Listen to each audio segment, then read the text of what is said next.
At what point, Mike, and for what reason or reasons did alarm bells start to ring for you? Yeah. Early on in 2020, I was in Nice with my wife when we heard tell of this virus coming, and I was really quite frightened. The annual Nice Carnival closed a day early. It's only about 30 miles, I think, from the northern Italian border, and we were very conscious that the virus could be in the crowd. I looked at the statistics, and it looked like at that age, 60, I might have a 1% chance of dying. I didn't fancy that, so I was quite worried. We went home, and as we came up towards the first lockdown, my concern moved to consternation, because I heard government advisors saying things that I just didn't understand why they were saying them, because I knew they weren't true.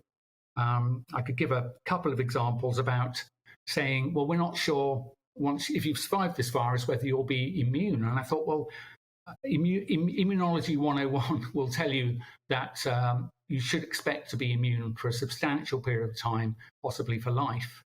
And so at that point, I started listening and thinking, why are you saying these things? I also went to check what data there was in the public domain, like the Diamond Princess. There was an big outbreak on a cruise ship, mostly occupied by people of my age and older, which are the prime group to get ill and die.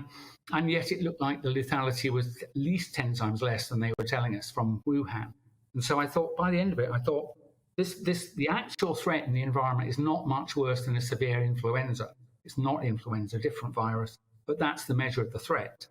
And yet suddenly we started doing astonishing things like lockdowns. Seriously, it's so that's around March. And my wife reminds me that after the first 3 weeks to flatten the curve, when it was extended, she reminds me often that I was tearing up and down the stairs saying, we are in so much trouble. I knew at that point, seriously, I knew at that point something very bad was happening. And I'm afraid the impression that something bad has happened, as a professional scientist, it's been absolutely obvious to me by May 2020 that I'm afraid it's nothing like you've been told. And a couple of colleagues of mine, doctors Claire Craig and Jonathan Engler, did an exhaustive review of the evidence for asymptomatic transmission.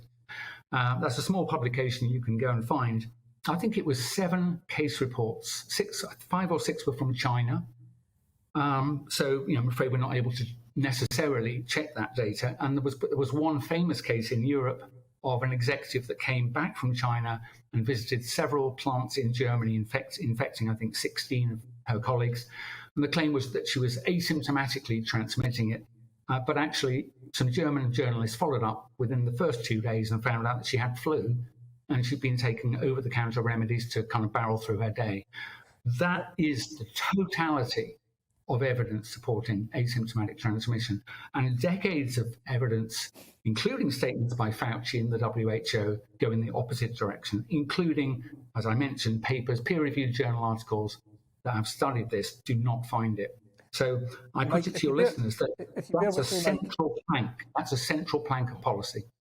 Mike, if you bear with me, one of my guests here tonight, Scarlett Maguire, a former Labour advisor, is making it plain to me that she has something she'd like to ask you.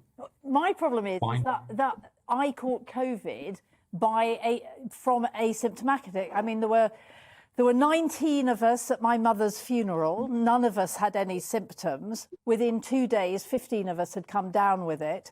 Some quite seriously, one in hospital. And I mean, obviously somebody at that funeral had the beginnings of it, but there were no obvious symptoms. I mean, you hear that again and again. I don't understand how you can say that it's just not true. You don't. That's anecdote. I'm not going to argue with your anecdote. To me. I won't do that. Scientists don't argue without anecdotes and not data. So I'm not going to agree or disagree with you. What I'm saying is, when you study it systematically, and study hundreds of people who have PCR positive tests but no symptoms, and PCR positive tests with symptoms, and explore over weeks and months how many infect other people, you find that it's 17% if you're symptomatic, and approximates the false positive rate for the test if you're asymptomatic.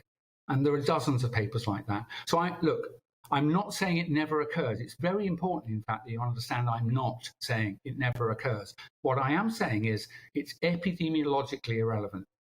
It does not drive epidemics.